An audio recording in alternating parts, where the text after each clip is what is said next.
Hey everyone, welcome to the podcast. Today we are joined by Dr. Megan Connell, a psychologist who has a really fun niche that has led into lots of other endeavors and most recently a book.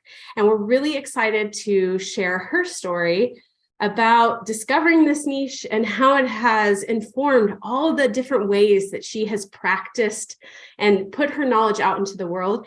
And I want you to stick around because this book is something, if you see kids, teens, families, this is a great book for you. All right. Welcome, Megan. Hi. Thank you so much for having me. It's really great to be here. For those who are listening to the podcast, they can't see your setup, but I love your background. So many fun games and really, let's see what's back there. I see some. We have a little trinkets. Goblin. There you go. Some Funko Pops from Critical Role and D&D stuff, and then the big old DSM-5 TR, which is right very next to the thick. D&D, right? Right, it is. I love me some Funko. It's like one of my favorite stores in LA to go to. So yes. Let's talk a little bit about your niche and how you discovered this in your practice. Yeah, so I am a geek therapist. I'm a certified geek therapist. I am a big-time geek nerd. I was in the military for the first 7 years of my career as a psychologist. Mm-hmm. And when I got out, I had this sort of crisis of like, I have to figure out what I'm going to wear every day. And I can actually be myself more in my practice, and I don't have to be representing the US government anymore. Mm. And one of my core values is having integrity and being consistent. And I am a geek. And so I was like, well, there are geeks out there. And I really wanted my niche in a lot of ways to be working with geeks and gamers. And so I leaned into that heavily. I'm also a big tabletop role-playing game person. Mm-hmm. And I started playing tabletop role-playing games just for fun. I had played them as a kid, but then I started playing them again as an adult.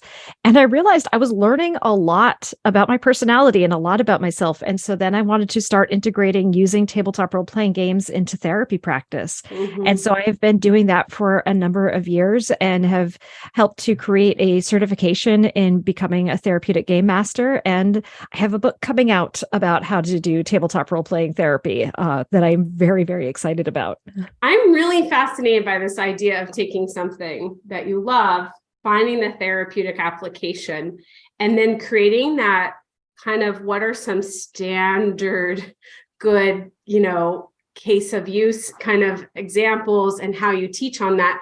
What was that evolution? Because no one's like, here, this is how you do gaming and pair it with psychotherapy. So what was that like to be kind of creating from scratch without any guideposts per se?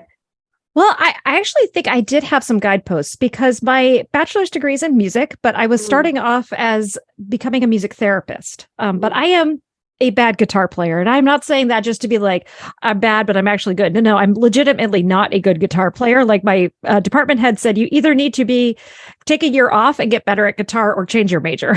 So I was like, at that point, I was like, I knew I wanted to be a psychologist. So I was like, I'll just change my major, graduate, and go on about my life. Mm-hmm. And so I had all this training, though, in music therapy of how to use something that is non-traditional therapy as a therapeutic tool. Mm. So learning to play music with the purpose of teaching behavioral skills. And so taking that framework and that foundational knowledge in music therapy, it was pretty easy to start applying the same sorts of ideas into gaming. Mm-hmm. And so, I think a lot of us will have identified like a song or a moment in music where we've had this, amazing catharsis and just like, oh, yes, this speaks to me. This hits me on a really deeply emotional level. And so it is very therapeutic just to listen to music, but that is not music therapy.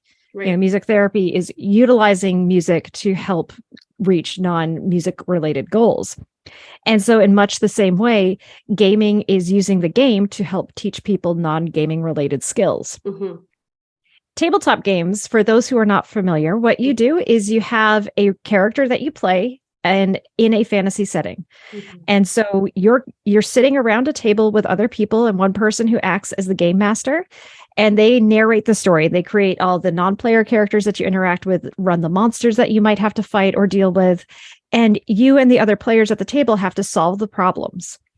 And so it's role-playing, and role-playing has such a deep foundation in therapy. Mm-hmm. And so it's really was sort of this easy thing to go, oh, I could teach these people a relaxation skill, like a deep breathing skill, like how to check in and monitor their heart rate and know when they're getting excited and how to calm themselves down. And then I could put their characters in a highly anxiety provoking situation and give them an opportunity to have their characters practice this skill set. It's an externalization. Interesting. Yeah. Exactly. And like we know, like role playing and rehearsal is incredibly important to increase the likelihood that behaviors are going to happen. But nobody wants to role play themselves, right? Right. Nobody wants to have to do that moment of like, all right, who wants to role play the client right now? Right? And everyone's like, no, never, nope, don't make me do that. But it's like when we give somebody a character sheet, when we give them the prompts of like, okay, you're going to role play, Kang the Conqueror here and go and do this stuff. It's like, okay, cool. I can do that. Yeah, I can play this. And having that externalization, that avatar that's in the game and is doing these things, it also creates this amazing framework for the applied GM where when something really good happens, it's the player. Like, look what you did there. You did this amazing thing that was really clever and saved the day. When a big flub happens, it can be the character. It's like, man, it seems like your character's really having a bit of an off day today, doesn't it? Right. And so it's this interesting way to help the person kind of reframe and restructure the things that they're going through. So it's a really powerful tool. And I think it's just absolutely incredible the things that we can do with it. Do you use it in an individual context or more in the group context? More in the group. I have used it individually. I know there's a number of therapists out there who have gone through the training programs who use it. They call it duet play. So just one-on-one. But for me, I use it mostly in group settings. And what ages do you use it with? Typically I go middle school and up. So not necessarily like a hard like age. Sometimes they'll go a little younger if they're more mature and able to engage with it. I like to bracket the games by, school level. So like having a middle school group, a high school group, a beyond high school group. I think that tends to work really well because people are going through a similar lived experience. And so you can bring in similar themes. I know I believe one of our business schoolers went through one of your certifications as well. And I think that there is such a need for this. Even if you're a clinician who has never played a tabletop game, your clients are. Your clients are curious about this stuff or they're already playing it. And what a great way to meet them in their interest and to bring that in a healing way for them. Yeah. Yeah. And the certification in geek therapy that I also helped to create, like we come to that with the belief that geekdom is its own unique culture. And, for ethics with cultural competency, understanding, you don't have to be an expert in anime, but at least understand what anime is. You don't have to be an expert in tabletop gaming, but understand what it is, and I think especially for, more and more clients are playing video games and there's a lot of power in playing video games and having a fear of, I don't want to talk about my video gaming because my therapist is going to say, oh, you're addicted and you need to not do this anymore. And it's like, no, this can be healthy too. Like, do some people take things too far? Of course, but it's finding the balance and understanding what the function of the gaming is for the person. And again, how to meet them where they are. Because if we bring therapy up here and ask the clients to do this really big stretch, it's going to be hard for them. And so meeting them in their interests is going to be much more effective. I love that. So you have this practice, you niche, then you create this certification, and now you're launching a book. How did you go from certification to now a book? The book was actually really interesting. I got approached by the editor, she sent me an email. I thought it was spam mail at first. I had another one of my friends look at it, but it was, I approached her and talked about it. And I started writing the book while I was at a convention in October of 2021. And then when I was at another convention in March of 2022, I turned it in. And so it was a lot of work. I probably worked 15 to 20 hours a week on the book easily to get it all done. And it was very hard. I don't recommend writing a book in 6 months. Just because you can do something doesn't mean you should do something. That's my motto. I live by that a lot. In this process of writing a book, what did you love about it in terms of, was there anything that was good for you to offer it this way? So much, I think. Like, writing was a difficult process, but it gave me the chance to take everything that I've learned and really crystallize it and put it together in a, concrete way. And one of the big things too for me is being at the pointy end of the spear and being some of the first providers to do this. I have made mistakes. I've made many mistakes in this, and I've learned from that. And so this is an opportunity to put this out there and be like, hey, okay, I've made the mistake, so you don't have to. Yeah. Here are the things that I've learned, and I want you to take these lessons and move forward with them. And it's also sort of this interesting thing because it's like recognizing already that the next generation of therapeutic game masters is coming up. And they're going to take the torch, and they're going to do more with it than I ever could think of. And it's both humbling and really cool to think about and how that's coming about. So it feels like legacy work.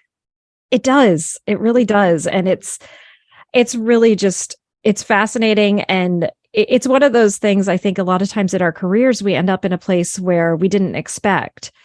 And, I have these moments where I think about where I was, 10 years ago when I was, a fairly newly licensed psychologist and still working.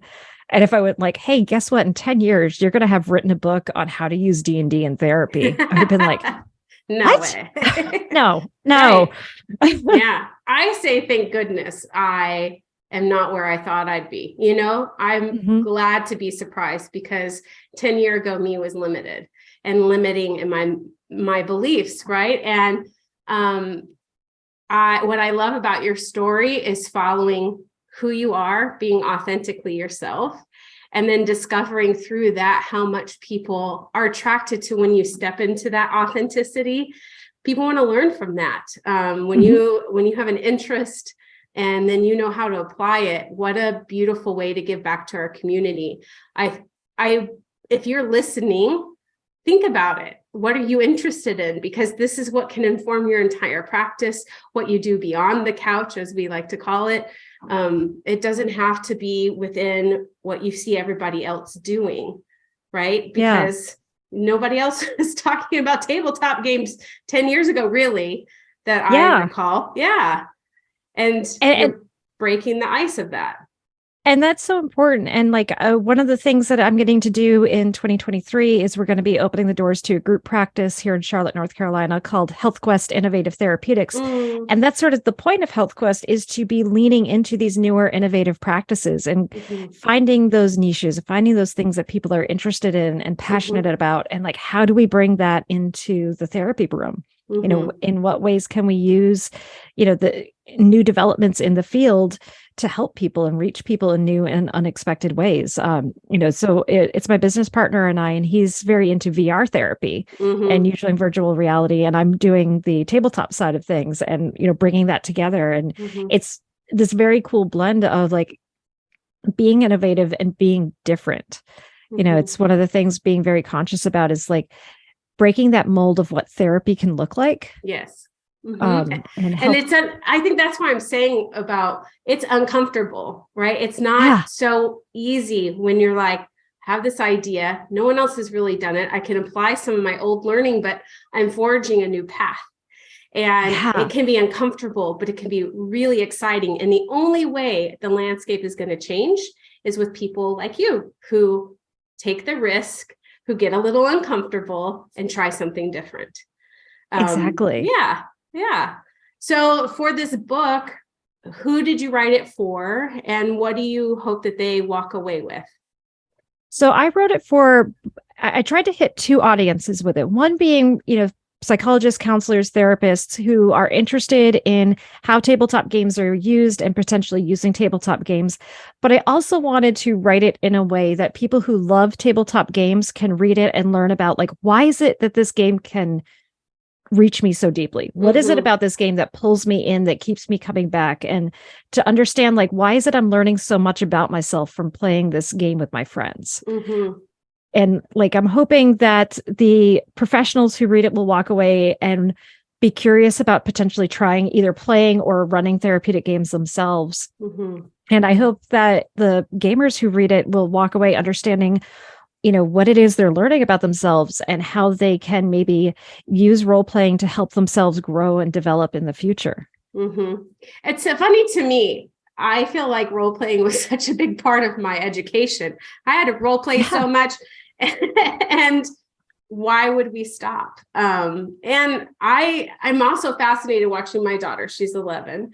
And usually around this age in middle school, in the past, you see middle schoolers kind of start to, I'm too cool for games and I don't, play role play like kids naturally do in person, right? And I see her on Roblox constantly role playing. Like that is all she does is RPGs. She is all about it. And they're all on FaceTime and they all have like their scenarios that they're playing out and things like this, and listening to her. It's so insightful about like what she's picking up about the world, how she interprets it, how she wants to be in these different scenes.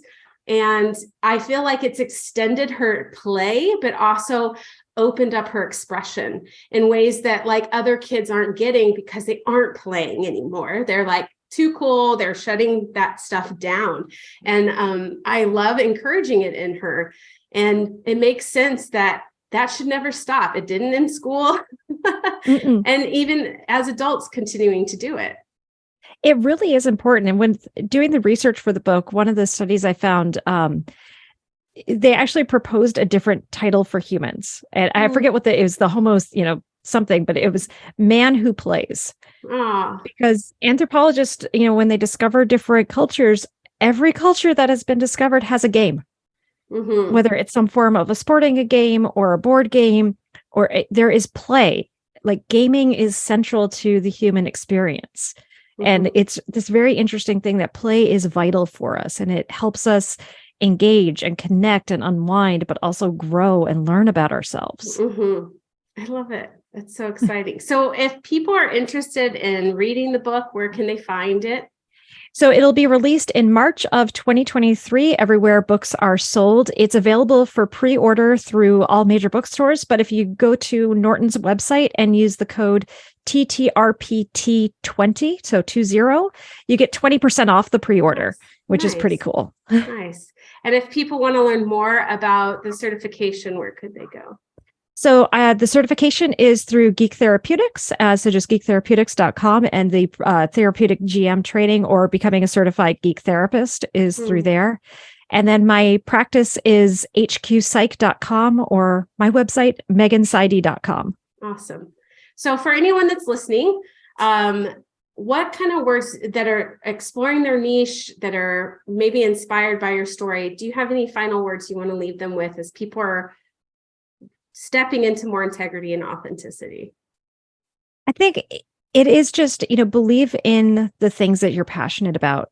There's so many people who are interested in things, and especially now for so many of us who are allowed to practice online across state lines, it really opens the door to reaching all of those people. If you're working in a small town and were worried that you couldn't find people who were interested in Magic the Gathering and using Magic the Gathering in practice, now you can. That ability to practice online and to practice across state lines really does open that door. You have to do a lot more market research as a learn to boot camp, but it's very worthwhile. And there are ways to reach the people who are interested in the things that you're interested in and the things you want to do in therapy. Well, thank you, Megan, for being here. And I'm just so tickled by what you are doing. It's really exciting. And I know so many of those people are the ripple effect, as other clinicians step into this niche and help other clinicians, and it will continue, like I said, legacy work. You're doing some really cool stuff. Thank you so much. Thank you all for listening. I hope that you were inspired by Megan's story. You too can figure out what is it that you're passionate about and turn that into a practice, because it means longevity. It means you can do this well and for a long time. So if you want to get more information, go to zinnyme.com. We have tons of free resources, and we'll see you next time.